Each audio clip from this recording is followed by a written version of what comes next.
الله أكبر الله أكبر الله أكبر الله أكبر. بسم الله الرحمن الرحيم. الحمد لله رب العالمين، والصلاة والسلام على رسول الله.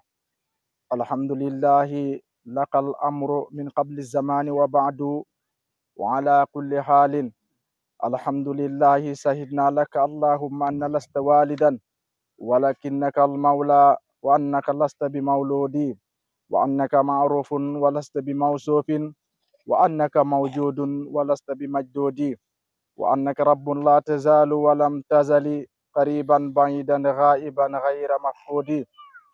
والصلاة والسلام على رسول الله سيد الأولين والآخرين. الله أكبر. يرفع بطاعة أقواما ويدعو بالمعصية الآخرين. الله أكبر. يصيب الصائمين ويعاقب الفاطرين. الله أكبر. والعزة لله ولرسوله وللمؤمنين.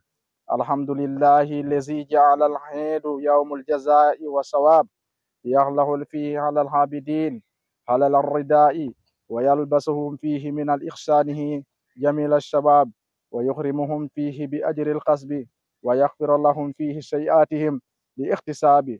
نحمده تعالى على توفيقه لما أمر به في نهار رمضان من تارك طعام وشراب، ونشكره عز وجل يثر علينا القيام رمضان بصلاة تراويح وتلاوة الكتاب، ونسأله المزيد من فضله، وأن يفتح لنا من الخير كل باب، ويهننا على ذكره وشكره وحسن العباد. عباد الله، هذا يوم يوفى الصابرون فيه أجرهم بأحسن ما كانوا يعملون، ويكرم الرحمن فيه عباده بفضل العظيم على ما كانوا يصنعون.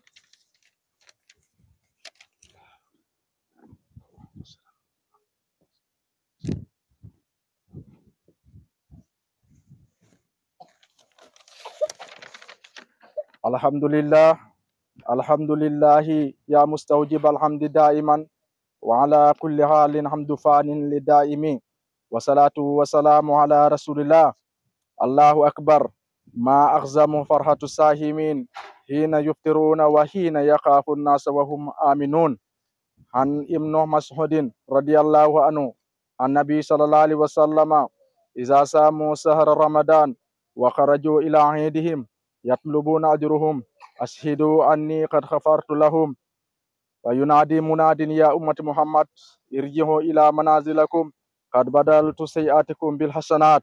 فيقول الله تعالى: يا عبادي، صمتم لي وأفطرتم لي، فقوموا مغفورا لكم. قال رسول الله صلى الله عليه وسلم: من أخطى صدقة فطر كان له بكل حبة يخطيها 70,000 قصر طول قصر ما بين المشرق والمغرب. يجب إخراج صدقة فطر على كبير وصغير. اللهم صل وسلم على محمد وعلى آل محمد كما صليت على إبراهيم وعلى إبراهيم في العالمين إنك حميد مجيد. وبارك على محمد وعلى محمد كما باركت على إبراهيم وعلى آل إبراهيم في العالمين إنك حميد مجيد. ربنا آتنا في الدنيا حسنة وفي الآخرة حسنة وقنا عذاب النار. ربنا لا تزغ قلوبنا بعد إذ هديتنا وهب لنا من لدنك رحمة إنك أنت الوهاب. ربنا إننا سمعنا مناديا ينادي للإيمان أن آمنوا بربكم فآمنا. ربنا فاغفر لنا ذنوبنا وكفر عنا سيئاتنا وتوفنا مع الأبرار. ربنا آتنا ما وعدتنا على رسلك ولا تخزنا يوم القيامة إنك لا تخلف الميعاد. ربنا إنا نسألك تقبل لنا في هذه الصيام مباركة وفي صيامنا مباركة. اللهم إنا نسألك جزاء خير الجزاء. اللهم اجعل في بيوتنا بركة. اللهم اجعل في بيوتنا رحمة. اللهم اجعل في بيوتنا بيوت هداية وتقوى. إن الله وملائكته يصلون على النبي يا أيها الذين آمنوا صلوا عليه وسلموا تسليما. صلى الله عليه وعلى آله وصحبه وسلم تسليما. سبحان ربك رب العزة عما يصفون وسلام على المرسلين والحمد لله رب العالمين. joni jettenen Allah no feewi, sabu ko Allah waɗani en ko enen en mbaynoɗan koye mumen. ceerno waɗanta en, jinnaɓe mbaɗanta en. taweede tawte kuma lewru ha ndu maaya, ɗum ko Allah tan wawi enen on. nden noon adi fof jetten Allah, alhamdulillahi rabbil alamin. e mbolo hene mino salmina fof, mino yafno fof, mino toro du'ane noon e ɓandu he sabu ndu tiiɗani ha ɓurti. ɗum kam mino ɗon toro du'a joni mino salmina rewɓe e worɓe ɓe e sukaɓe e mawɓe ɓe fof mino salmina, mino ɓe accino hakke, mino ɓe yafnone kayo, mino torone kayo Allah hokku en jotayeji kewɗi taɗen ɓeyde ustaki barke salatu fatiha.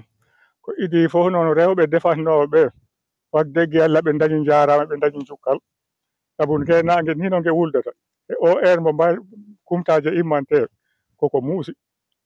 immotonoɓe ɓeɗo ɓe ɗaɓɓoya ɓe garta ɓe mbaɗa e galleji mumen ko dentirira e nangue yo fof yo ɗomka mumen siɓe gari ɓe gadda e galleji he sukaɓe mumen ñaama, kelifaji mumen ñaama, rewɓe mumen ñaama, ɓen ɓe jaari jarno. nden noon ɓenne yo Allah ruɓɓuɓe baraji tan ɗaɓɓete hen, yo Allah ruɓɓe e baraji ɗi. yawti ɗon mino salmina mbolem ko jiya Sare Bokar, sa wi Sare Bokar a wi Sare Ba, sa wi Sare Ba wi Sare Bokar. enen no min on ceetinane ɗi koreji mon jeerinaɓe wadde Allah minen kam min mbawaɓe yoɓ sabu hitan fof ɓe garat ɓe ndenta e amen hono ɗi jetayeji, nden no min mbawaɓe yoɓ siɓe gari koddigal moƴƴal ɓe gaddata ɗo kamen ko ɓeydi tan ɓe ɗaɓɓata, ɓe ɗaɓɓani ko usti, ɗaɓɓani mbo ɓe jawi, ɓe ɗaɓɓani mbo ɓe jawi. nden noon ɗum kam ko yettere Allah. ɗum holliri kay fulɓe ko fulɓe tan ko kolle ɗe ceeri ɗum wiye jeerinaɓe, ɗum wiye luuronaɓe, ɗum wiye haaɓoɓe, ɗum wiye gaɗamayo, ɗum wiye fulɓe Fuuta, kono haalpulaar ko haalpulaar kono goto fof noon oɗo hoɗi oɗo no innorte ko ɗum addata en pecce kono enen fof ko en fulɓe jetten hen Allah. ɗemgal pulaar kam mbaɗen feere in yaaja. ko teganmi hen ino waɗa sukaɓe ñaat jamanu o mbo yakki ha ɓurti, sa laari hande gila waleji 12 fof 7 fof fulɓe immotako hen. pulagu feera noon wa ƴiƴam pullo goto fof mbo anduno ɗo ɗum woni kala ko neɗɗo famɗi duuɓi hande mo andi ɗo pulagu idori e o jamanu ngo in tolni koko hulɓini. nden noon kamen ne ɓe mbaɗa hen arriére ɓe ganda neɗɗo fotani wat ko kelifa mum haɗa wat. ɗum kamen ne ɓe mbaɗa hen arriére mino ɓe hen ñaago ballal e ɓe balla leñol ngol ɓe moƴƴinda ngol ni no ɓe tawno ngol ɓe mbasa ngol ustu ɓe ɓeyda ngol. ɗon kam kamen ne mino hen ñaago ballal. si yawti ɗon nde mino ñaago e jota he kala tawaɗo o jota hikka yo Allah hokkuma tawede woni ndi mbo wuuri taɗen ɓeydi en ustaki en dañi en mbasani en mbawi en koraki en mbawri en korotirani en koddi en ceertani barka salatu fatiha. ɗum kam mino hen jaago si yawti ɗon ne mino yetta joom Sare sabu ɗo o joɗi jotayeji wadde Allah ɗum fof ko joom Sare min fogi noon tewani ɗo hande kono noon mino ɗum hen yetta no fewi sabu neɗɗo si huufi ko foti no Sare o tegani hoore mum en tegani ɗumin tegi ɗumin ko Allah tende Allah tegi ɗumen la ko mbawɗen hen. kala ɗo neɗɗo woni hande si tegama e jakka Allah tegi ɗum ɗon, tegama e Sare Allah tegi ɗum ɗon, tegama e laamu Allah tegi ɗum ɗon. kala ko Allah waɗi hay goto sañani ittu laamu wawi ittu. nden noon du'ade hen moƴƴere yawti ɗon mino du'anone seerenɓe men ɓe ɓe ganduɗa kamen kesni ene l'islam e duwoɗen ɓe mbasa wat taraski sabu Mamadou Amadou Déme wino sa heenima mboolo yoɓe fof ɓe duwo wota wat taraski sabu sa waɗi taraski a liɓat mboolo mo keynoɗa o fof. nden noon kamen ne ko fotɓe duwanu lamɗo wi ko fotɓe duwanu leydi ndi ɓe keyni yo Allah waɗa hen jaam siɓe cohli hen jaam yo Allah walluɓe kala koɓe cohli hen wona jamɓe yo Allah yiltuɓe watta in ɗon jaam watta ine Sénégal watta ine leyɗe julɓe he fof barke salatu fatiha.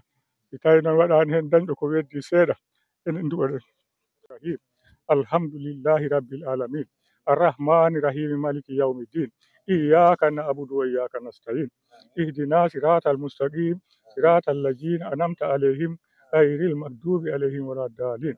bismillahir rahmanir rahim Allahu la ilaha illal qayyum wa la ta'khudhuhu sinatun wa la nawmun lahu wa ma fi samawati wa ma fil ard man jalladhi yashfa'u indahu illa bi innihi ya'lamu ma bayna aydihim wa ma khalfahum wa la yahidun bi shay'in min ilmihi إلا بما سعى وسع كرسيه السماوات والأرض ولا يؤوده حفظهما وهو العلي العظيم. لقد جاءكم رسول من أنفسكم عزيز عليه ما أنتم حريص عليكم بالمؤمنين رؤوف رحيم فإن تولوا قل حسبي الله لا إله إلا هو عليه توكلت ورب العظيم. بسم الله الرحمن الرحيم قل هو الله أحد الله الصمد لم يلد ولم يولد ولم يكن له كفوا أحد. بسم الله الرحمن الرحيم قل أعوذ برب الفلق من شر ما خلق ومن شر غاسق إذا وقب ومن شر نفاثات في العقد ومن شر حاسد إذا حسد. بسم الله الرحمن الرحيم قل أعوذ برب الناس ملك الناس إله الناس من شر الوسواس الخناس الذي يضر الناس من الجنة والناس. بسم الله الرحمن الرحيم اللهم صل على سيدنا محمد الفاتح لما أغلق والخاتم لما سبق الناصر الحق بالحق والهادي إلى صراطك المستقيم وعلى آله حق قدره ومقداره العظيم. إن الله ملائكته يصلون على النبي يا أيها الذين آمنوا صلوا عليه وسلم تسليما. صلى الله تعالى على آله وصحبه وسلم تسليما. سبحان ربك رب العزة عما يصفون وسلام في الدنيا وسلام في الآخرة وسلام على المرسلين الحمد لله رب العالمين.